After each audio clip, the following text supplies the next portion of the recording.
సంపూర్ణ రామాయణం కిష్కింధాకాండము 21 నుండి 30 సర్గలు. సంస్కృత మూలము భగవాన్ వాల్మీకి మహర్షి. దాదాపు 5000 ఏళ్ల క్రిందట. సంపూర్ణ రామాయణం తేట తెలుగులో.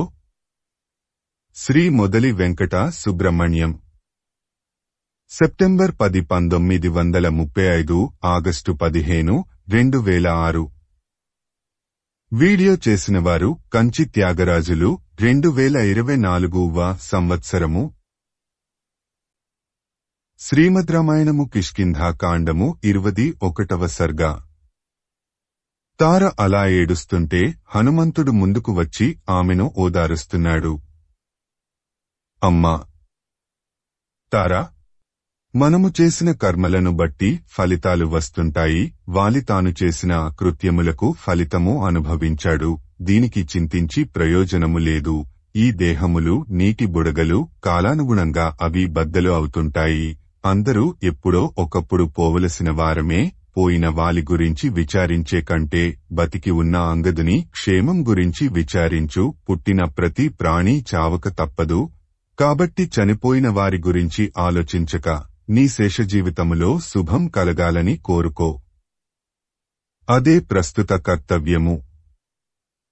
ఇప్పటిదాకా ఈ కిష్కింధలో ఉన్న వేలకొలది వానరులు వాలి సమక్షణలో హాయిగా జీవించారు. ఇప్పుడు వాలి లేడు, స్వర్గమునకు వెళ్లాడు. స్వర్గసుఖములు అనుభవించుచున్న వాలి గురించి దుఃఖించడం అవివేకము. ఈ కిష్కింధలో ఉన్న వేలాది వానరులకు, భల్లుకములకు వాలి మరణానంతరము నీవు, అంగదుడు రక్షకులు. అంగదునికి పట్టాభిషేకము చేస్తాము. నీ సంరక్షణలో అంగదుడు రాజ్యము చేస్తాడు. తదుపరి కార్యక్రమములు నిర్వర్తించమని సుగ్రీవునికి ఆదేశములు ఇవ్వు. ఇప్పుడు అంగదుడు, సుగ్రీవుడు వాలికి శాస్త్రములలో నిర్ణయింపబడినట్టు ఉత్తర క్రియలు నిర్వహించాలి. వాలికి దహన సంస్కారములు చెయ్యాలి అని పలికాడు హనుమంతుడు. భర్త మరణముతో బాధపడుతున్న తార హనుమంతుని మాటలు విని ఇలా అంది. హనుమా, నాకు నా భర్త లేకపోయిన తరువాత అంగదుని వంటి కుమారులు 100 మంది ఉన్నా ఏమీ ప్రయోజనము? నా శక్తి, నా సామర్థ్యము అన్నీ నా భర్తతోనే పోయాయి. నేను అశక్తురాలను. అన్ని వ్యవహారములు అంగదుని పెనతండ్రి సుగ్రీవుని ఆజ్ఞ ప్రకారమే చెయ్యండి. అంగదుని యోగక్షేమములు విచారించుటకు నేను అర్హురాలిని కాను. అది తండ్రి బాధ్యత. తండ్రి లేనప్పుడు పెనతండ్రి బాధ్యత. కాబట్టి అంగదుని యోగక్షేమముల గురించి సుగ్రీవుడు చూచుకొనగలడు. ఇన్నాళ్లు నేను నా భర్త వాలిని సేవించాను. ఇప్పుడు ఆయన పోయిన మార్గమునే అనుసరిస్తాను. నా భర్త పక్కనే నేను ఉంటాను. ఇది నా నిశ్చయము అని పలికింది తార. శ్రీమద్ రామాయణము కిష్కింధాకాండము 21వ సర్గ సంపూర్ణము. ఓం తత్సత్. ఓం తత్సత్. ఓం తత్సత్. శ్రీమద్ రామాయణము కిష్కింధాకాండము 22వ సర్గ. అప్పటికి వాలి ప్రాణాలు ఇంకా పోలేదు. కొన ఊపిరితో కొట్టుకుంటున్నాడు. నెమ్మదిగా కళ్లు తెరిచాడు. తార వంక చూచాడు. తన కుమారుడు అంగదుని వంక, తార వంక మార్చి చూచాడు. సుగ్రీవుని తన దగ్గరకు పిలిచాడు. అతి కష్టం మీద ఇలా అన్నాడు. సుగ్రీవా, నేను నీ పట్ల చాలా అపరాధము చేశాను. నన్ను క్షమించు. నా బుద్ధి వక్రించి నీ భార్యను నా దగ్గర ఉంచుకొని నిన్ను రాజ్యము నుండి వెడలగొట్టాను. మన ఇద్దరిలో ఎవరో ఒకరే ఉండవలెనని బ్రహ్మ రాసి ఉన్నాడు. అందుకే నేను యమలోకమునకు పోతున్నాను. నీవు ఈ కిష్కింధను పాలించు. ఎవరి చేతిలోనూ ఓడిపోని. నేను రాముని చేతిలో ఓడిపోయాను. ధర్మానికి ఓడిపోయాను. నా మరణావస్థలో నేను నీకు ఒక మాట చెబుతాను. సావధానంగా విను. వీలైతే ఆచరణలో పెట్టు. నా కొడుకు అంగదుడు చిన్నవాడు. చూడు ఎలా నేలమీద పడి పొర్లుతున్నాడో. అంగదుడు చిన్నప్పటి నుండి సుఖాలలో పెరిగాడు. కష్టము అంటే ఎరుగడు.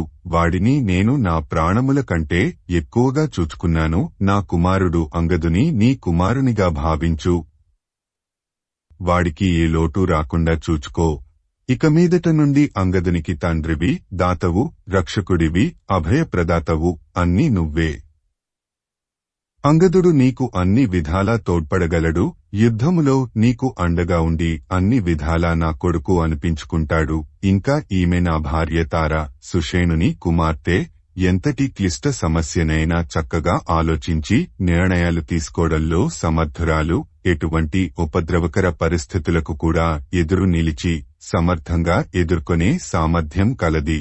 తార ఆలోచించి చేయమన్న కార్యమును నీవు నిస్సందేహంగా చేయవచ్చును. నీకు జయం లభిస్తుంది. తరువాత నీవు రామునితో ఏ కార్యము నిమిత్తము మైత్రి చేసుకున్నావో ఆ కార్యమును తక్షణం నెరవేర్చు. రాముడిని అవమానించకు, మోసగించకు. అలా చేస్తే రాముడు నా మాదిరి నిన్ను కూడా చంపుతాడు. సుగ్రీవా, నా మెడలో ఉన్న బంగారు మాల నాకు ఇంద్రుడు ఇచ్చాడు. దానిని నీవు వెంటనే తీసుకో.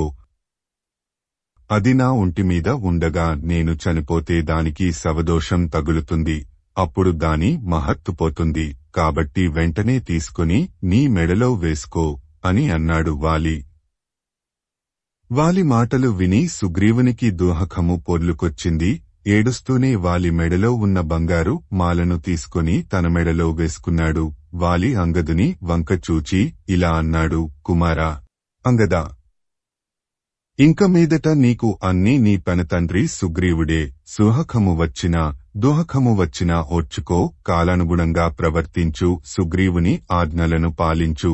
నేను కాబట్టి నీవు ఏమి చేసినను ఓర్చుకున్నాను, సహించాను. కాని ఇదివరకటి మాదిరి చేస్తే సుగ్రీవునికి కోపం రావచ్చు. కాబట్టి జాగ్రత్తగా నడుచుకో, సుగ్రీవునికి కోపం తెప్పించకు.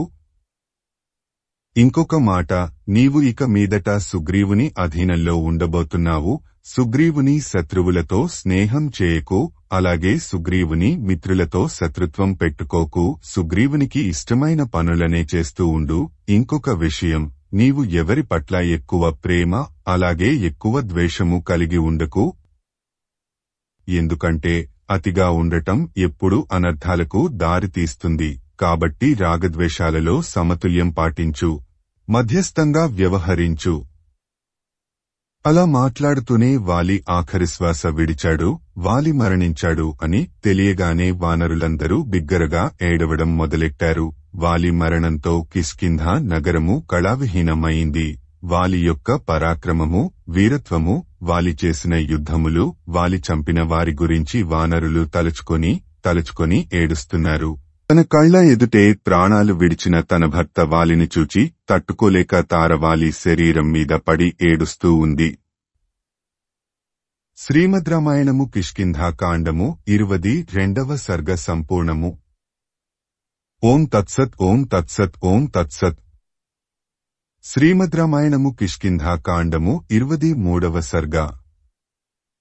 తార తన భర్త ముఖాన్ని చూస్తూ తట్టుకోలేక ఈ విధంగా విలపిస్తూ ఉంది. నాథా, అర్ధరాత్రి సుగ్రీవునితో యుద్ధానికి పోవద్దని నేను నీకు శతవిధాలా చెప్పాను. కాని నీవు నా మాటను పెడచెవిని పెట్టావు. అందుకే నేను ఇక్కడే ఉన్న భూదేవిని కౌగలించుకొని పడుకున్నావు. ముల్లోకాలను గడగడలాడించి ఎవరికీ లొంగని నీవు, నీ తమ్ముడు, నీకన్నా దుర్బలుడైన సుగ్రీవుని చేతిలో ఓడిపోయావా? ఎంత ఆశ్చర్యము! నాథా, వానర నాయకులు, భల్లుక నాయకులు నిన్ను సేవించడానికి వచ్చారు. లే, వారిని ఆదరించు, వారితో మాట్లాడు. నీవు నీ శత్రువులను చంపి వారిని భూతల శయనము చెందేట్టు చేశావు. ఇప్పుడు నీవు కూడా నీ శత్రువు చేతిలో చంపబడి భూతలము మీద శయనించి ఉన్నావా? నాథా, నన్ను అనాథను చేసి నీవు ఒంటరిగా వెళ్లిపోవడం నీకు న్యాయంగా ఉందా నాథా? ఈ లోకంలో బుద్ధి ఉన్నవాడు ఎవ్వడూ తన కుమార్తెను వీరుడికి, పరాక్రమవంతుడికి ఇవ్వకూడదు. ఎందుకంటే సూర్యుడి భార్యకు నా మాదిరి అకాల వైధవ్యము తప్పదు కదా. వారు శోక సముద్రములో మునిగిపోక తప్పదు కదా. నీ మరణము కనులారా చూచుకుడా నా హృదయము బద్దలు కాలేదంటే నా గుండె కటిక పాషాణముతో సమానము కదా. నాథా, ఈ లోకంలో స్త్రీకి ఎన్ని సంపదలు ఉన్నా, ఎంత వైభవము ఉన్నా భర్త లేకపోతే ఆమెను విధవ అని అంటారు. అటువంటి వైధవ్యము నాకు సంప్రాప్తించింది. ఎలా భరించాలి? ఈ సమయంలో నిన్ను తనివిదీరా కౌగలించుకొని ఏడవకుండా నీ శరీరం రక్తసిక్తమైంది. సుగ్రీవుని ఆశలు నెరవేర్చిన ఈ రాముని బాణము ఇంకా నీ శరీరంలో ఎందుకు? అంటూ తారవాలి శరీరంలో నుండి రాముని బాణమును బయటకు లాగింది. వాలి శరీరం నుండి రామ బాణమును బయటకు లాగగానే ఆ గాయము నుండి రక్తం జలధార మాదిరి పైకి ఉబికింది. తార తన కళ్ల నుండి నీరు కారుతుండగా వాలి గాయము నుండి స్రవించిన రక్తాన్ని తుడిచింది. తార తన కుమారుడు అంగదుని చూచి ఇలా అంది, నాయనా అంగదా, నీ తండ్రిని కడసారి చూచి నమస్కారం చెయ్యి. వెంటనే అంగదుడు పైకి లేచి తన తండ్రి వాలికి భక్తితో నమస్కారం చేశాడు. నాథా, నేను తమరి కుమారుడు అంగదుడు మీ పక్కనే కూర్చుని ఉన్నాము. తమరి కుమారుడు అంగదుడు నమస్కరించుచున్నాడు, ఆశీర్వదించండి అని విలపించింది తార. ఓ నాథా, మీరు మీ తమ్ముడు సుగ్రీవునితో యుద్ధము అనే యజ్ఞమును చేసి మీ భార్యనైన నేను లేకుండానే రక్తంతో అవభృధ స్నానం చేస్తున్నారా? యజ్ఞము చేసిన తరువాత భార్య భర్తలు కలిసి పవిత్రమైన అవభృధ స్నానము చేయడం ఆచారం. రాజసూయ యాగము అయిన తరువాత అవభృధ స్నానంతో పవిత్రమైన తనకురులను ఆ దుష్టుడు దుశ్శాసనుడు తాకాడని ద్రౌపది కోపంతో ఊగిపోయింది. నా మాట వినకుండా యుద్ధమనే యజ్ఞము చేసి ఒంటరిగా అవభృధ స్నానం చేశారా? నాథా, మరణించింది నీవు మాత్రమే కాదు, నేను, నా కుమారుడు అంగదుడు కూడా మరణించాము. జీవచ్ఛవాల మాదిరి మిగిలిపోయాము. నీవు మమ్ములను విడిచిపోయినట్టు మా ఐశ్వర్యము కూడా మమ్ములను విడిచిపెట్టిపోయింది అని ఏడుస్తూ ఉంది తార. శ్రీమద్ రామాయణము కిష్కింధా కాండము 23వ సర్గ సంపూర్ణము. ఓం తత్సత్ ఓం తత్సత్ ఓం తత్సత్. శ్రీమద్ రామాయణము కిష్కింధా కాండము 24వ సర్గ. వాలి బతికి ఉన్నప్పుడు వాలి చావాలి అని కోరుకున్న సుగ్రీవుడు వాలి మూతదేహము చూడగానే దుహకము ఆపుకోలేకపోయాడు. రాముని వద్దకు వెళ్లి ఇలా అన్నాడు, రామా, మిత్రమా, ఏదో ఆవేశంలో నా అన్న వాలిని చంపమని నిన్ను కోరాను. కాని ఇప్పుడు నా అన్న మూతదేహాన్ని ప్రత్యక్షంగా చూస్తుంటే నాకు నా జీవితమే వ్యర్థము అనిపిస్తూ ఉంది. ఇహలోక భోగముల మీద ఆసక్తి పోయింది. కిష్కింధకు మహారాజు వాలి మరణించాడు. కిష్కింధ మహారాణి తార భర్త దేహము మీద పడి ఏడుస్తూ ఉంది. కిష్కింధ నగరమంతా శోకసముద్రంలో మునిగిపోయింది. అంగదుని భవిష్యత్తు ఏమిటో తెలియడం లేదు. ఇవన్నీ చూస్తుంటే నాకు రాజ్యాభిలాష చచ్చిపోయింది. రామా, పూర్వము వాలి నా భార్యను అపహరించి నన్ను రాజ్యము నుండి వెళ్లగొట్టాడని అతని మీద పట్టరాని కోపం ఉండేది. కాని ఇప్పుడు చచ్చిపడి ఉన్న వాలిని చూస్తుంటే ఆ కోపం అంతా మటుమాయం అయింది. కోపం స్థానంలో దుహకము ఆవరించింది. కిష్కింధలో ఉండి రాజ్యము చేసే దానికన్నా ఇదివరకు మాదిరి ఋష్యముఖ పర్వతము మీద కందమూలములు ఫలములు ఆరగిస్తూ ప్రశాంత జీవనం గడపడం మేలు అనిపిస్తూ ఉంది. నా అన్న వాలి లేకపోయిన తరువాత నాకు స్వర్గ సుఖములు కూడా వృధా అనిపిస్తూ ఉన్నాయి. రామా, నా అన్న వాలి నన్ను ఎన్నడూ చంపాలి అని అనుకోలేదు. పోరాపో, ఎక్కడైనా ప్రాణాలతో బతుకు పో అని అనేవాడు. కాని నేను నా అన్న వాలిని చంపాలని అనుకున్నాను. అది ఆయన గొప్పతనం, ఇది నా అల్పబుద్ధి. రామా, ఎంత రాజ్యము మీద కోరిక ఉన్నా అన్నను చంపి రాజ్యము చేయాలనే కోరిక నాకు ఏనాడు లేదు. నా అన్నవాలి తన ఉదార బుద్ధితో నన్ను చంపడానికి ఏనాడు ఇష్టపడలేదు. కాని నేను నా బుద్ధి పెడతోవబెట్టి నా అన్నను చంపడానికి నిన్ను ఆశ్రయించాను. నేను తప్పు చేసినప్పుడు నా అన్న నన్ను చిన్న చెట్టు కొమ్మతో కొట్టి బుద్ధి చెప్పేవాడు. కాని నేను నా క్రోధముతో వక్రబుద్ధితో వానర స్వభావముతో నా అన్ననే చంపడానికి పూనుకున్నాను. నా అన్నను చంపి ఎనలేని పాపమును మూటకట్టుకున్నాను.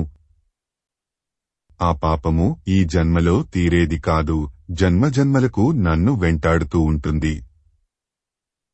పూర్వము ఇంద్రుడు విశ్వరూపుని చంపి బ్రహ్మహత్యా పాతకము మూటగట్టుకున్నాడు. ఆ పాపమును భూమికి, జలానికి, వృక్షములకు, స్త్రీలకు పంచిపెట్టాడు. కాని నేను నానన్నను చంపిన పాపమును స్వీకరించడానికి ఎవరు ఉన్నారు రామా? నేను స్వయంగా అనుభవించాలి తప్పదు. నా అన్నను చంపి నేను అధర్మానికి ఒడిగట్టాను, లోక నిందకు పాల్పడ్డాను. నేను రాజ్యాధికారమునకు అర్హుడను కాను. నేను చేసిన పాపము ఏనుగు రూపంలో నన్ను కకావికలు చేస్తూ ఉంది. నా శరీరంలో మంచితనము ముగ్యము అయిపోయింది. పాపం ప్రవేశించింది. తండ్రిని పోగొట్టుకొని అంగదుడు జీవించలేడు, కొడుకును పోగొట్టుకొని తార జీవించలేదు. నా అనేవాళ్లు అందరినీ పోగొట్టుకొని నేను మాత్రం జీవించడం ఎందుకు వృధా? నేను నా అన్న వాలితో పాటు అగ్నిలో ఆహుతి అవుతాను. ఈ వానరులు సీతను వెదకడంలో నీకు సాయపడతారు. నేను మరణించినా నీ కార్యము మాత్రం సిద్ధిస్తుంది. కులనాశమునకు కారణమైన నేను ఈ లోకంలో జీవించడం వృధా. నేను మరణించడానికి అనుమతి ఇవ్వండి అని రాముని ముందు దీనంగా వేడుకున్నాడు. సుగ్రీవుని మాటలు విని రాముడు కన్నేళ్ల పర్యంతమయ్యాడు. రాముడు భర్త శవం మీద పడి ఏడుస్తున్న తార వంక చూచాడు. తార తల ఎత్తి రాముని వంక చూచింది. చేతిలో ధనుర్బాణములను ధరించి ఠీవిగా నిలబడి ఉన్న సూర్యుని వంటి తేజస్సుతో వెలిగిపోతున్న రాముడిని చూచింది. తన భర్తను చంపిన రాముడు అతడే అని గుర్తించింది.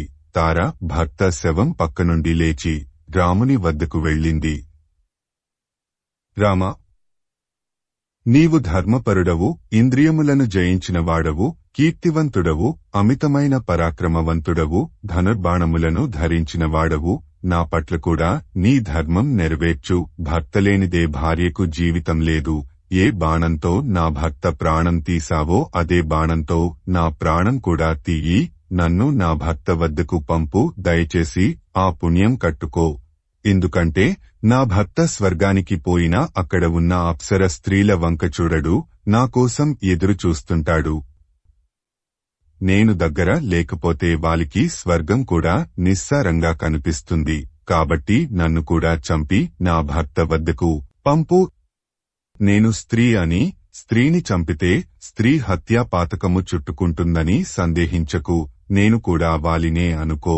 అప్పుడు నీకు ఆ దోషం అంటదు. ఒకసారి వివాహము అయిన తరువాత భర్త భార్య వేరు కాదు, ఇరువురి శరీరాలు ఒకటే. ఇది వేదములలో చెప్పబడినది. కాబట్టి వేదవిహితమైన కార్యము దోషము కాదు కదా. ఓ రామ, ఈ పెద్దలు నన్ను నా భర్తను వేరు చేస్తున్నారు. ఇది న్యాయం కాదు. నువ్వు నన్ను చంపితే నేను కూడా సత్వరమే నా భర్త వద్దకు చేరుకుంటున్నాను. నీవు ఇప్పుడు నన్ను చంపకపోయినా వాలి లేకుండా నేను ఎక్కువ కాలము జీవించలేను. కాబట్టి నన్ను వెంటనే చంపు అని రాముని దీనంగా వేడుకుంది తార. దీనాలాపనలు విని రాముడు చలించిపోయాడు. ఆమెను చూచి ఇలా అన్నాడు, అమ్మా తార, నువ్వు వీరుని భార్యవు. ఇలా బేలగా మాట్లాడటం తగదు. నువ్వు విపరీతంగా మాట్లాడుతున్నావు. ఈ ప్రపంచాన్ని బ్రహ్మ సృష్టించాడు. సృష్టిలోని అన్ని జాతులకు సుఖ దోహకాలను పెట్టాడు. ఎవరు కూడా బ్రహ్మ సృష్టిని అతిక్రమించలేరు. కాబట్టి దోహకము మాని ఓర్పు వహించు. కిష్కింధ రాజ్యానికి నీ కుమారుడు యువరాజుగా పట్టాభిషిక్తుడవుతాడు. నీవు వీరపత్నివి, వీరమాతవు. ఇది బ్రహ్మ విధించిన అందరికీ సమ్మతమైన విధానము. దీనిని ఎవరూ అతిక్రమించలేరు. నీ వంటి వీరపత్ని ఇలా విలపించరాదు అని రాముడు తారతో చెప్పాడు. తార ఇలా సుదీర్ఘంగా విలపించడం ప్రాచ్యపాఠములో లేదని, ఎవరో తదుపరి చేర్చారని పండితుల అభిప్రాయము. అదే కాదు, తారరామునికి ఒక శాపం ఇచ్చినట్టు ప్రాచ్యపాఠంలో ఉందని. నాకు నా భర్తకు అకాల వియోగం కల్పించావు కాబట్టి నీకు తాత్కాలికంగా నీ భార్య లభించినా శాశ్వతంగా భార్యావియోగం కలుగుతుంది అని తారరామునికి శాపం ఇచ్చినట్టు ప్రాచ్యపాఠంలో ఉందని పండితుల అభిప్రాయము. శ్రీమద్ రామాయణము కిష్కింధాకాండము 24వ సర్గ సంపూర్ణము. ఓం తత్సత్. ఓం తత్సత్. ఓం తత్సత్. శ్రీమద్ రామాయణము కిష్కింధాకాండము 25వ సర్గ. తరువాత రాముడు సుగ్రీవుని, తారను, అంగదుని ఓదారుస్తూ ఇలా అన్నాడు, మీరు ఈ ప్రకారంగా ఒకరికి మించి ఒకరు శోకంతో రోదిస్తుంటే ఏమీ ప్రయోజనము లేదు. జరగవలసిన కార్యము గురించి ఆలోచించండి. మీరు ఈ విధంగా శోకిస్తుంటే మరణించిన వాలి ఆత్మకు శాంతి కలుగదు. లోకాచారము ప్రకారము వాలికి జరగవలసిన అంత్యక్రియల గురించి ఆలోచించండి. ముల్లోకములు కాలముననుసరించి నడుస్తున్నాయి. మానవులు చేసే కర్మలకు అన్నింటికీ కాలమే మూలము. కాలముననుసరించి అందరూ కాలధర్మము చెందవలసిన వారే, కాకపోతే కొంచెం అటు ఇటు అంతే. సమస్త భూతములను కర్మచేయమని ప్రేరేపించినది కాలమే కదా. అంతేకాని ఎవరూ ఎవరినీ ఏమీ చేయలేరు. అలా చేయడానికి సమర్థులు కూడా కారు. జనన మరణాలను నిర్ణయించేది కాలమే కాని వేరు కాదు. ముల్లోకములు ఆ కాలమునకు లోబడి ప్రవర్తించవలసినదే. ఆ కాలము కూడా తన ఇష్టం వచ్చినట్టు ప్రవర్తించజాలదు. దానికి ఒక నియమము ఉంది. కాలాన్ని మార్చడానికి ఎవరి తరము కాదు. ఏ వస్తువు కాల స్వభావమును దాటలేదు. అంతేకాదు, కాలము ఎవరి పక్షము వహించదు. కాలమునకు పక్షపాతము లేదు. కాలమును ఎవరూ వశము చేసుకోలేరు, ఎవరూ జయించలేరు. మిత్రులు కాని, శత్రువులు కాని, జ్ఞాతులు కాని, ఏ కులము కాని, ఏ జాతి కాని, కాలానుగుణంగా ప్రవర్తించవలసిన వారే కాని ఎవరూ కాలమును వశపరుచుకోలేరు. కాబట్టి తెలివి కలవారు కాలము యొక్క స్వభావమును పరిశీలించి తెలుసుకొని దానికి అనుగుణంగా ప్రవర్తిస్తారు. వానరరాజు అయిన వాలి ఈ దేహమును విడిచి తన స్వస్వరూపమును పొందాడు. వాలి అశాశ్వతమైన ఈ దేహమును అంటిపెట్టుకుని ఉండక శాశ్వతమైన స్వర్గలోకమునకు వెళ్లాడు. అందుకని మీరు వాలికోసరం శోకించడం మాని కాలోచితముగా జరగవలసిన కార్యముల గురించి ఆలోచించండి అని రాముడు కాల స్వభావమును తెలిపి జరగవలసిన కార్యములను జరిపించమని సుగ్రీవునికి చెప్పాడు. రాముని మాటలు విన్న లక్ష్మణుడు సుగ్రీవుని వద్దకు వెళ్లి ఇలా అన్నాడు, ఓ సుగ్రీవా, రాముడు చెప్పిన మాటలు వింటివి కదా. వెంటనే వాలికి జరగవలసిన ప్రేతకార్యములు, దహన సంస్కారములు గూర్చి ఆలోచించు. వాలి దహన సంస్కారమునకు కావలసిన ఎండిపోయిన కాష్ఠములు, కట్టెలు, చందనపు కర్రలు తెప్పించు. తండ్రి మరణాన్ని తట్టుకోలేకపోతున్న అంగదుని ఓదార్చు. కిష్కింధకు ఇంక నీవే దిక్కు. పుష్పమాలలు, సుగంధ ద్రవ్యములు, వస్త్రములు, నెయ్యి, ఇతరములు తెప్పించు. వాలిని ఊరేగింపుగా తీసుకొని పోవుటకు ఒక పల్లకిని సిద్ధం చేయండి. దానిని మోయిటకు తగిన బలిష్ఠులైన వాహకులను ఏర్పాటు చేయండి. ఈ కార్యములు అన్నీ వేగంగా జరగాలి. ఈ సమయంలో ఆలస్యము పనికిరాదు అని లక్ష్మణుడు సుగ్రీవునితో చెప్పి రాముని పక్కన వచ్చి నిలబడ్డాడు. తారుడు పల్లకిని దానిని మోయడానికి బలిష్ఠులైన వానరులను సిద్ధం చేశాడు. ఆ పల్లకిలో వాలిని కూర్చోపెట్టడానికి తగిన ఆసనము ఏర్పాటు చేశారు. పల్లకి రాగానే రాముడు లక్ష్మణునితో ప్రేతకార్యము ప్రారంభించండి అని ఆదేశించాడు. సుగ్రీవుడు మొదలగు వానరులు వాలిని మంచి వస్త్రములతోనూ పూలమాలలతోనూ అలంకరించారు. వాలిని తీసుకొని వెళ్లి ఆ పల్లకిలో కూర్చోపెట్టారు. సుగ్రీవుడు తన అనుచరులతో ఇలా అన్నాడు, ఇప్పుడు మనము అన్నగారైన వాలికి ప్రేతకార్యము నిర్వర్తించాలి. దానికి తగిన ఏర్పాట్లు చేయండి. కొంతమంది వానరులు పల్లకి ముందు నడుస్తూ రత్నములను వెదజల్లండి. భూలోకములో రాజులకు ఏ విధమైన ఐశ్వర్యములు ఉండునో అట్టి ఐశ్వర్యములతో వాలికి అంతిమ సత్కారములు చేయండి అని ఆజ్ఞాపించాడు. సుగ్రీవుని ఆజ్ఞ ప్రకారము వాలికి అంతిమ సంస్కారాలు జరిగాయి.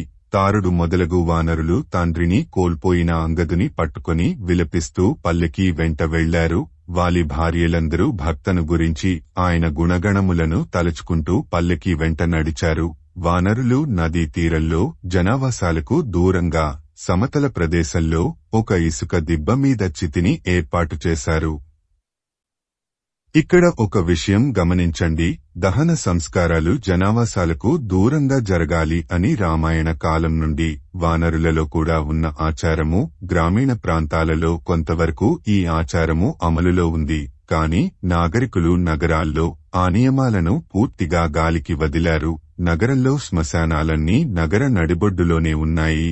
హైదరాబాద్లో అంబర్పేట, పంజగుట్ట, బన్సీలాల్ పేట మొదలగునవి శ్మశానాల చుట్టూ అపార్టుమెంటులు, ఇండ్లు వెలిశాయి. కాలుష్యం ప్రబలిపోయింది. రోగాలు పెరిగాయి, మరణాలు పెరిగాయి. శ్మశానాలకు గిరాకీ పెరిగింది. ఇది నేటి సంస్కృతి. తరువాత వానర ప్రముఖులు పల్లకి నుండి వాలి మూతదేహమును కిందికి దించారు.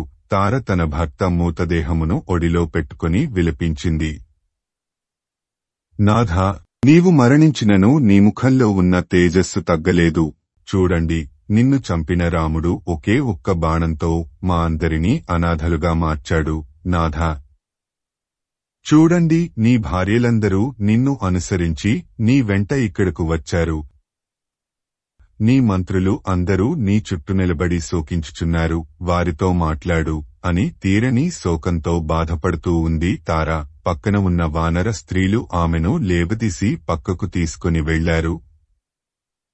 తరువాత అంగదుడు, సుగ్రీవుడు వాలి శరీరమును చితిమీద ఉంచారు. అంగదుడు తన తండ్రి వాలి చితికి శాస్త్రోక్తముగా నిప్పు అంటించాడు. తండ్రి చితి చుట్టూ అప్రదక్షిణముగా తిరిగాడు. తరువాత అందరూ జలతర్పణములు విడవడానికి నదీ తీరానికి వెళ్లారు. అంగదుడు, సుగ్రీవుడు మొదలగు వానరులు వాలికి జలతర్పణములు విడిచారు. అంతిమ సంస్కారములు పూర్తి అయిన తరువాత సుగ్రీవుడు అంగదుని ముందుంచుకొని రాముని వద్దకు వెళ్లాడు. శ్రీమద్ రామాయణము కిష్కింధాకాండము 25వ సర్గ సంపూర్ణము. ఓం తత్సత్ ఓం తత్సత్ ఓం తత్సత్. శ్రీమద్ రామాయణము కిష్కింధాకాండము 26వ సర్గ. వాలికి దహన సంస్కారములు చేసిన అనంతరము సుగ్రీవుడు, మిగిలిన వానర ప్రముఖులు అందరూ కలిసి రాముని వద్దకు వెళ్లారు. వారందరి సమక్షములో హనుమంతుడు రామునితో ఇలా అన్నాడు. ఓ ప్రభో, కాకుత్సా, నీ అనుగ్రహము వలన సుగ్రీవునికి తిరిగి రాజ్యము లభించింది. నీ అనుజ్ఞ అయితే సుగ్రీవుడు కిష్కింధలో ప్రవేశించి యథావిధిగా రాజ్యాభిషిక్తుడై కిష్కింధను పాలిస్తాడు. నీకు తగిన కానుకలు సమర్పించుకొని నిన్ను పూజించవలెనని అనుకుంటున్నాడు. కాబట్టి మా అందరి కోరిక మేరకు నీవు కిష్కింధ నగరమునకు వచ్చి మా సత్కారములను అందుకొని మమ్ములను ఆనందింపజేయమని ప్రార్థించుచున్నాము అని వినయంగా అన్నాడు హనుమంతుడు. ఆ మాటలకు రాముడు ఇలా అన్నాడు. హనుమ, నేను నా తండ్రి ఆజ్ఞ మేరకు వనవాసము చేయుచున్నాను. ఈ 14 సంవత్సరములు జనవాసములలోకి అడుగుపెట్టను. మీరందరూ కలిసి సుగ్రీవునికి పట్టాభిషేకము చేయండి అని అన్నాడు రాముడు. తరువాత సుగ్రీవునితో ఇలా అన్నాడు. మిత్రమా, సుగ్రీవా, వాలి కుమారుడు అంగదుని యువరాజుగా అభిషేకించు. నీ అన్నగారి కుమారుడు అంగదుడు యువరాజుగా అభిషేకించడానికి తగనవాడు. ఇప్పుడు వర్షకాలము ఆరంభమైనది. ఈ 4 నెలలు సీతాన్వేషణకు తగిన సమయము కాదు. కాబట్టి ఈ 4 నెలలు నీవు కిష్కింధకు పోయి రాజ్యాభిషిక్తుడవై రాచకార్యములు చక్కబెట్టుకో. ఈ 4 నెలలు నేను, లక్ష్మణుడు ఈ పర్వతము మీద నివాసము ఉండెదము. కార్తీక మాసము రాగానే సీతను వెదకడానికి, సీతను అపహరించిన రావణుని చంపడానికి ప్రయత్నాలు మొదలుపెట్టాలి. అది మన ఒప్పందము మిత్రమా. ఇప్పుడు నీవు కిష్కింధకు వెళ్లి పట్టాభిషిక్తుడివి కా అని పలికాడు రాముడు. రాముని అనుజ్ఞ పొంది సుగ్రీవుడు కిష్కింధకు బయలుదేరాడు. సుగ్రీవుడు వెళుతుంటే వానరులందరూ ఆయనకు సాష్టాంగపడి నమస్కారాలు చేస్తున్నారు. సుగ్రీవుడు వారిని లేవదీసి ఆదరిస్తున్నాడు. వానరులందరూ సుగ్రీవుని కిష్కింధకు రాజుగా అభిషిక్తుని చేశారు. బంగారుతో చేసిన తెల్లని గొడుగును, తెల్లని వింజామరలను సిద్ధం చేశారు. రత్నములు, మణులు, మాణిక్యాలు సుగ్రీవునికి సమర్పించారు. సుగంధ ద్రవ్యములు, తేనెను, నవధాన్యములను సిద్ధం చేశారు. తూర్పుగా ప్రవహించే నదుల నుండి, 4 సముద్రముల నుండి బంగారు కలశములలో పుణ్యజలములు తీసుకుని వచ్చారు. బ్రాహ్మణులకు దానములు చేశారు. అగ్నిని ప్రజ్వరిల్లజేసి హెమం చేశారు. వానర శ్రేష్ఠులు అయిన గజుడు, గవాక్షుడు, గవయుడు, శరభుడు, గంధమానుడు, మైందుడు, ద్వివిధుడు, హనుమంతుడు, జాంబవంతుడు ఇంకా ఇతర వానర ప్రముఖులు పుణ్యజలములతో సుగ్రీవుని అభిషేకించారు. వానరులందరూ ఆనందంతో ఊగిపోయారు. అదే సమయంలో వాలి కుమారుడైన అంగదుని యువరాజుగా అభిషేకించారు. అంగదునికి యువరాజ్య పట్టాభిషేకము చేసినందుకు సుగ్రీవుని అందరూ అభినందించారు. సుగ్రీవుని రాజుగా అభిషిక్తుడు కావడానికి, అంగదుడు యువరాజుగా అభిషిక్తుడు కావడానికి కారణమైన రామలక్ష్మణులను అందరూ వేనోళ్ల స్తుతించారు. సుగ్రీవుడు కిష్కింధా రాజ్యమును తన భార్య రుమను మరలా పొంది ఇంద్రుని వలె రాజ్యపాలన సాగించాడు. శ్రీమద్ రామాయణము కిష్కింధా కాండము 26వ సర్గ సంపూర్ణము. ఓం తత్సత్ ఓం తత్సత్ ఓం తత్సత్. శ్రీమద్ రామాయణము కిష్కింధా కాండము 27వ సర్గ. రాముడు లక్ష్మణుడు ప్రశ్రవణ పర్వతము చేరుకున్నారు. ఆ పర్వతము మీద పులులు, సింహములు మొదలగు క్రూరజంతువులు నివాసముంటున్నాయి. అవే కాకుండా ఎన్నో రకములైన వానరములు, భల్లుకములు కూడా నివాసముంటున్నాయి. అనేకములైన పొదలు, లతలు, వృక్షములతో ఆ పర్వతము శోభిల్లుతూ ఉంది. ఆ పర్వతము మీద ఉన్న ఒక పెద్ద గుహను తమ నివాసంగా చేరుకున్నారు రామలక్ష్మణులు. లక్ష్మణ, ఈ గుహ మనకు నివాస యోగ్యముగా ఉన్నది కదూ. వర్షాకాలము అంతా ఇక్కడే ఉందాము. ఇక్కడకు దగ్గరలో ఒక సరస్సుంది. అందులో అందమైన పద్మములు వికసించి ఉన్నాయి. కొంచెం దూరంలో ఒక నది ప్రవహిస్తూ ఉంది. అందులో మనము స్నానాదులు చేయవచ్చును. ఈ నదీ తీరంలో వందలాది పక్షులు గుంపులు గుంపులుగా ఎగురుతున్నాయి. ఈ అందమైన ప్రదేశములో మనము సుఖంగా జీవించెదము. పైగా ఇక్కడి నుండి కిష్కింధా నగరము కనుచూపు మేరలోనే ఉంది. వానర రాజైన సుగ్రీవుడు తన రాజ్యమును, తన భార్యను తిరిగి పొంది తన బంధుమిత్రులతో కలిసి సుఖంగా జీవిస్తున్నాడు అని అన్నాడు రాముడు. కాని రాముని మనసులో తన భార్య తనకు దూరంగా ఉంది అనే బాధ మాత్రం తొలుస్తూనే ఉంది. రాత్రిళ్లు నిద్ర పట్టడం లేదు. అనుక్షణం సీత గుర్తుకు వస్తూనే ఉంది. రాముని బాధను చూచి లక్ష్మణుడు రామునితో ఇలా అన్నాడు. రామా, నీవు వీరుడవు. వీరుడవైన నీవు ఇలా దోహకించడం తగదు. దోహకముతో అన్ని పనులు నాశనం అవుతాయి. నీవు భగవంతుడిని నమ్ముతావు. నీవు చేయవలసిన పనులను సక్రమంగా చేస్తావు. ఎల్లప్పుడూ ధర్మంగా ప్రవర్తిస్తావు. అలాంటి నీవు ఇలా దోహకపడుతూ ఉంటే నీ భార్యను అపహరించిన దుర్మార్గుడైన రాక్షసుని ఎలా సంహరిస్తావు? కాబట్టి దోహకమును విడిచిపెట్టు. ధైర్యం తెచ్చుకో. అప్పుడు సరిగా ఆలోచించగలుగుతావు. రాక్షస సంహారము చేయగలుగుతావు. ఓ రామ, నీవు తలుచుకుంటే ముల్లోకములను గడగడలాడించగలవు. అటువంటప్పుడు ఈ రాక్షసుడు రావణుడు ఒక లెక్క. ఈ వర్షాకాలము పోయి శరత్కాలము రాగానే వానర వీరులతో కలిసి రాక్షస సంహారము చేయగలవు. రామా, నేను నీకు నీతులు చెప్పడం లేదు. నీలో నివురు కప్పిన నిప్పులా ఉన్న పరాక్రమాన్ని ప్రజ్వరిల్లజేస్తున్నాను అని అన్నాడు లక్ష్మణుడు. లక్ష్మణుని మాటలు విన్న రాముడు ఇలా అన్నాడు. లక్ష్మణ, నీవు నాకు నీతులు చెప్పలేదు. ఒక మంచి మిత్రుని మాదిరి హితబోధ చేశావు. నా కర్తవ్యాన్ని నాకు గుర్తు చేశావు. అన్ని అనర్థములకు మూలమైన ఈ శోకమును తక్షణము విడిచిపెడుతున్నాను. ధైర్యము తెచ్చుకుంటున్నాను. శరత్కాలము కొరకు, సుగ్రీవుని రాక కొరకు ఎదురుచూస్తుంటాను అని అన్నాడు రాముడు. రాముని మాటలకు సంతోషించాడు లక్ష్మణుడు. రామునితో ఇలా అన్నాడు. రామా, ఈ 4 నెలలు ఇట్టే గడిచిపోతాయి. సుగ్రీవుడు నీకు ఇచ్చిన మాట ప్రకారము సీతను వెదకడానికి వానరులను పంపుతాడు. శత్రు సంహారము జరుగుతుంది. అంతదాకా కోపమును అణిచిపెట్టి ఓపిక వహించు. ఈ 4 నెలలు మనము ఈ పర్వత గుహలో ఆనందంగా గడుపుదాము అని అన్నాడు లక్ష్మణుడు. శ్రీమద్ రామాయణము కిష్కింధా కాండము 27వ సర్గ సంపూర్ణము. ఓం తత్సత్ ఓం తత్సత్ ఓం తత్సత్. శ్రీమద్ రామాయణము కిష్కింధా కాండము 28వ సర్గ. వర్షాకాలము మొదలయింది. ఆకాశమంతా మేఘావృతము అయింది. వేసవి కాలము అంతా ఆకాశము సూర్య కిరణముల ద్వారా నీటిని తాగి వర్షాకాలములో ఆ జలములను మరలా భూమి మీదికి వదులుతూ ఉంది. ఆకాశము నుండి కారుతున్న వర్షపు ధారలు సీత కళ్ల నుండి కారుతున్న కన్నీళ్ల మాదిరి కనపడుతున్నాయి రామునికి. మేఘాలు వర్షిస్తున్నాయి. నదులన్నీ నిండుగా ప్రవహిస్తున్నాయి. నెమళ్లు నర్తిస్తున్నాయి. అప్పటి వరకు నిద్రాణంగా ఉన్న రకరకాలైన కప్పజాతులు వర్షము పడగానే భూమిపైకి వచ్చి రణగుణ ధ్వనులు చేస్తున్నాయి. నదులన్నీ గట్లు తెంచుకొని ప్రవహిస్తూ తమ నాథుడైన సముద్రుని చేరుటకు ఒరకలు వేస్తున్నాయి.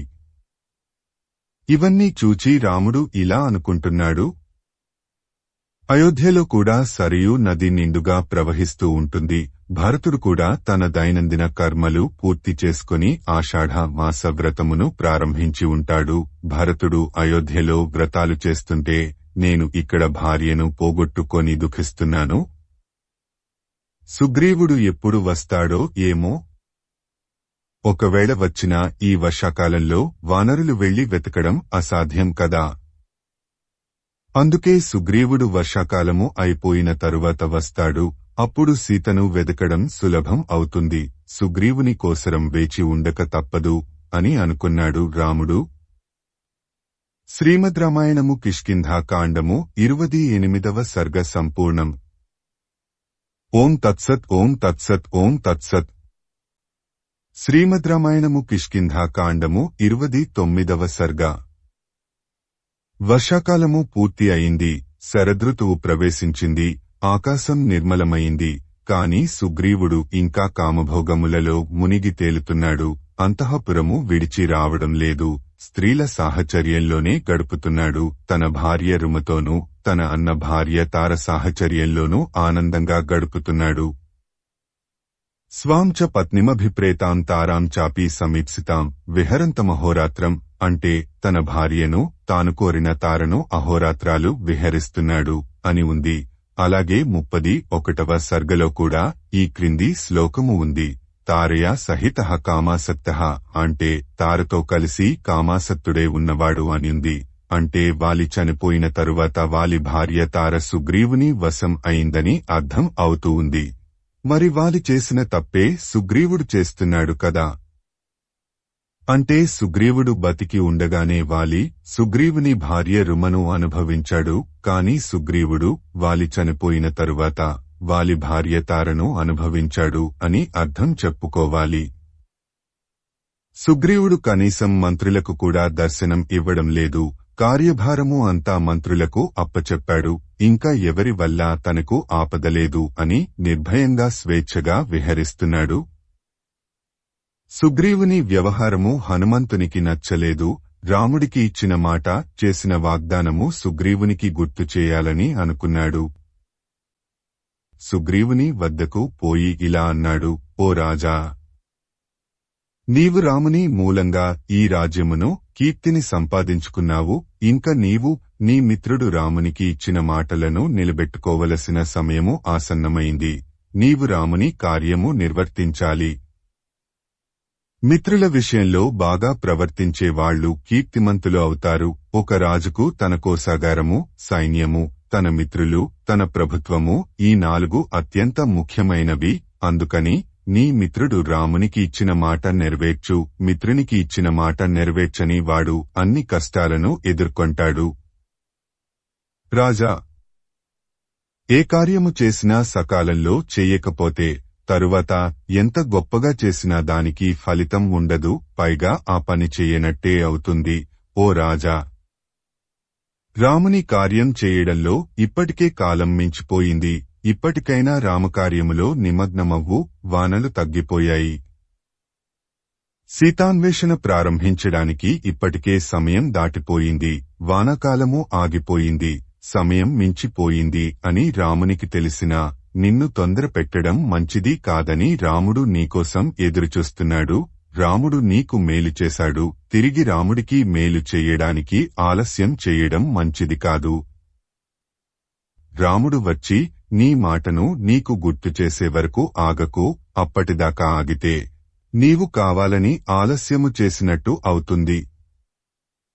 ఓ రాజా, నీకు ఏ సాయమూ చేయని వారికి కూడా నీవు సాయం చేస్తావు కదా.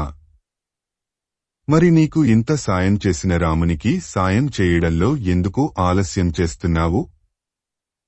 వానరులను పిలిచి వారికి సీతాన్వేషణకు ఆదేశాలు ఎందుకు ఇవ్వడం లేదు? రాముడు తన బాణములతో దేవతలను రాక్షసులను అంతమొందించగల సామర్థ్యము కలవాడు, కాని నీ సాయం కొరకు ఎదురుచూస్తున్నాడు. నీవు చేసిన ప్రతిజ్ఞను నెరవేరుస్తావా లేదా అని వేచి ఉన్నాడు. కాబట్టి ఓ వానర రాజా, నీకు ముందుగా అపకారము చేసిన రామునికి ప్రత్యుపకారము చేయడానికి ఉద్యమించు. మేమందరము నీ ఆజ్ఞ కొరకు ఎదురుచూస్తున్నాము. నీ ఆజ్ఞ అయితే మేము భూమ్యాకాశములను గాలించి సీత జాడ తెలుసుకుంటాము. నీ అధీనములో 1,000,000 కంటే ఎక్కువ సంఖ్యలో వానరులు ఉన్నారు. వారిని రామకార్యమునకు తగిన విధంగా నియోగించు, త్వరపడు అని హితబోధ చేశాడు హనుమంతుడు. తన మంత్రి అయిన హనుమంతుని మాటలను శ్రద్ధగా విన్నాడు సుగ్రీవుడు. వెంటనే నీలుని పిలిపించాడు. సీతాన్వేషణ కొరకు వానర సేనలను అన్ని దిక్కుల నుండి కిష్కింధకు రప్పించమని ఆదేశాలు ఇచ్చాడు. సమస్త వానరసేనలను తన ముందు నిలుపమని ఆదేశాలు ఇచ్చాడు. 15 దినములలో వానరులందరూ కిష్కింధ చేరుకోవాలి. ఆ గడువు మించితే మరణదండన విధించబడుతుంది అని వానరులను ఆదేశించాడు. హనుమంతుని, అంగదుని కొంతమంది వానర ప్రముఖులను కలుసుకొనమని ఆదేశించాడు. ఆ ప్రకారంగా ఆదేశాలు ఇచ్చిన సుగ్రీవుడు అంతఃపురమునకు వెళ్లిపోయాడు. శ్రీమద్ రామాయణము కిష్కింధాకాండము 29వ సర్గ సంపూర్ణము. ఓం తత్సత్ ఓం తత్సత్ ఓం తత్సత్. శ్రీమద్ రామాయణము కిష్కింధాకాండము 30వ సర్గ. వర్షాకాలము గడిచిపోయినను సుగ్రీవుడు తన వద్దకు రాలేదని రాముడు చింతిస్తున్నాడు. సుగ్రీవుడు కామాసక్తుడై తనకు ఇచ్చిన మాటను మరచినాడని తన భార్య సీతను తలుచుకొని దుఃఖిస్తున్నాడు. ఈ శరత్కాలములో పండువెన్నెలలో సీతతో కూడా విహరించవలసిన తాను ఈ ప్రకారము భార్యావియోగము అనుభవించవలసి వచ్చినదే అని మనసులో ఆరాటపడుతున్నాడు రాముడు. ఒకవేళ బతికి ఉంటే సీత ఈ శరత్కాల రాత్రులను ఎలా గడుపుతూ ఉందో అని ఆలోచిస్తున్నాడు. సీత తన దగ్గర లేకపోవడంతో రాముడు శరత్కాల వైభవాలను ఆస్వాదించలేకపోతున్నాడు. మరలా తన అన్నగారు రాముడు సీత గురించి ఆలోచించడం చూచాడు. లక్ష్మణుడు మరలా రాముని ఉత్తేజపరచి కార్యోన్ముఖుడిని చేయదలిచాడు. రామునితో ఇలా అన్నాడు. రామా, ఏమిటి వెర్రి? ఈ ప్రకారము కామానికి వశుడు కావడం వలన ప్రయోజనము ఏముంది? దీని వలన మానసిక స్థైర్యము నశించడం తప్ప వేరే ఏమీ జరగదు, ఏ కార్యము సిద్ధించదు. కాబట్టి నీవు నీ మనసులో నుండి చింతను తొలగించి మనసును నిర్మలం చేసుకొని కాగల కార్యమునందు శ్రద్ధ చూపు. ధైర్యము చేత ఏ కార్యము నైనను సిద్ధింపచేసుకునవచ్చును కదా. మనం ధైర్యంగా ఉంటే దైవము కూడా మనకు తోడుపడుతుంది. ముందు సుగ్రీవుడు మనకు ఎంతవరకు సాయపడగలడో ఆలోచించాలి అని లక్ష్మణుడు రామునికి కర్తవ్యమును బోధించాడు. రాముడు లక్ష్మణునితో ఇలా అన్నాడు. లక్ష్మణ, అప్పుడప్పుడు నా మనసు అలా దైన్యము చెందుతూ ఉంటుంది. నీ మాటలతో మరలా ధైర్యము తెచ్చుకుంటూ ఉంటాను. మనము తలపెట్టిన కార్యమును నెరవేరేట్టు చూడాలి. లక్ష్మణ, వర్షాకాలము పూర్తి అయినది, వర్షములు ఆగిపోయినవి, శరత్కాలము ప్రవేశించినది, ఆకాశము నిర్మలంగా ఉంది. రాత్రుళ్ళు చంద్రుడు తన కాంతితో ఈ జగత్తును అంతా తేజోమయం చేస్తున్నాడు. నేలంతా తడి ఆరిపోయి నడవడానికి అనుకూలంగా ఉంది. రాజులు శత్రురాజుల మీద దండయాత్రలు చేయుటకు తగు సమయము ఆసన్నమైంది. కాని సుగ్రీవుడు ఎందుకో ఇంకా నా వద్దకు రాలేదు. కనీసము సీతను వెదకడానికి ప్రయత్నం కూడా చేస్తున్నట్టు కనిపించడం లేదు. నేనేమో ఇక్కడ సీతా వియోగ దోహకంతో అలమటిస్తుంటే అక్కడ సుగ్రీవుడు కామభోగాలలో మునిగి తేలుతున్నాడు. అటు రాజ్యం పోగొట్టుకొని ఇటు భార్యను పోగొట్టుకొని బాధపడుతున్న నా మీద సుగ్రీవునికి దయ కలగడం లేదు. సుగ్రీవుడు తన పని అయిపోయింది కదా అని నిర్లక్ష్యంగా ఉన్నాడు. ఈ రాముడు తండ్రి చేత రాజ్యము నుండి వెళ్లగొట్టబడిన అనాథ. పైగా రావణుడు అతని భార్యను అపహరించాడు. నా శరణు వేడాడు. ప్రస్తుతము నేనే రామునికి దిక్కు అని సుగ్రీవుడు నన్ను అవమానిస్తున్నాడు. సుగ్రీవుడు తన పని పూర్తి కాగానే నాతో చేసుకున్న ఒడంబడికను మరచిపోయినట్టున్నాడు. లక్ష్మణ, నీవు కిష్కింధకు పోయి సుగ్రీవుని కలిసి నా మాటగా చెప్పు. మిత్రుని వలన తన పని పూర్తి కాగానే తాను మిత్రునికి ఇచ్చిన మాట మరచినవాడు అధముడు.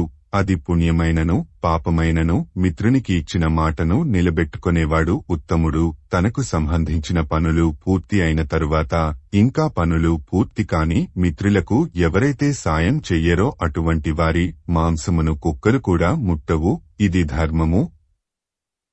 సుగ్రీవుడు మరలా నా ధనుష్టంకారమును వినదలుచుకున్నాడో ఏమో అడిగి తెలుసుకో. ఈసారి నేను బాణం ఎక్కుబెడితే అది సుగ్రీవుని మీదనే అవుతుంది. సుగ్రీవుడు లేకపోయినా నీ సాయంతో నేను కార్యం సాధించగలను. కాని సుగ్రీవుడు తన పని పూర్తి అయిన తరువాత మనలను మరచిపోయినట్టున్నాడు. అది గుర్తు చెయ్యి. సుగ్రీవుడు మనలను వర్షాకాలము వరకు ఆగమన్నాడు. వర్షాకాలము అయిపోయినా సుగ్రీవుడు ఇంకా మద్యపాన మత్తులో కామభోగములలో మునిగి తేలుతున్నాడు. ఇంకా మత్తు వదిలినట్టు లేదు. మనలను పూర్తిగా మరచినట్టున్నాడు. లక్ష్మణ, నీవు పోయి సుగ్రీవుని కలిసి నాకు కోపం వస్తే జరిగే పరిణామాలను అతనికి తెలియజేయి. సుగ్రీవా, వాలి వెళ్లిన మార్గము ఇంకా మూసివేయబడలేదు. నీకోసం ఇంకా తెరిచి ఉంచాను. వాలి వెళ్లిన మార్గంలో వెళ్లడానికి ప్రయత్నించకు. ఓ సుగ్రీవా, నేను వాలిని ఒక్క బాణంతోనే చంపాను. కాని మాట తప్పిన నిన్ను మాత్రం బంధు మిత్రులతో సహా చంపుతాను.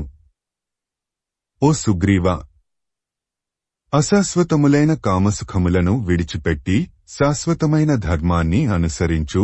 పూర్వము నాకు ఇచ్చిన మాటను నిలబెట్టుకో. అంతేకాని నా బాణములకు ఎరగా మారి పరలోకంలో ఉన్న వాలిని కలవడానికి ప్రయత్నించకు అని నా మాటగా చెప్పు. ఇంకా నీకు తోచినవి మనకు హితము చేకూర్చే మాటలు చెప్పు. ఇంకా ఆలస్యము చేయకు అని రాముడు లక్ష్మణునితో అన్నాడు. శ్రీమద్ రామాయణము కిష్కింధాకాండము 30వ సర్గ సంపూర్ణము. ఓం తత్సత్. ఓం తత్సత్. ఓం తత్సత్. సంపూర్ణ రామాయణం కిష్కింధాకాండము 21 నుండి 30 సర్గలు. సంస్కృత మూలము భగవాన్ వాల్మీకి మహర్షి. దాదాపు 5000 ఏళ్ల క్రిందట. సంపూర్ణ రామాయణం తేట తెలుగులో Shri Modali Venkata Subrahmanyam. September 10, 1935, August 15, 2006. Video చేసినవారు కంచి త్యాగరాజులు. 2024వ సంవత్సరము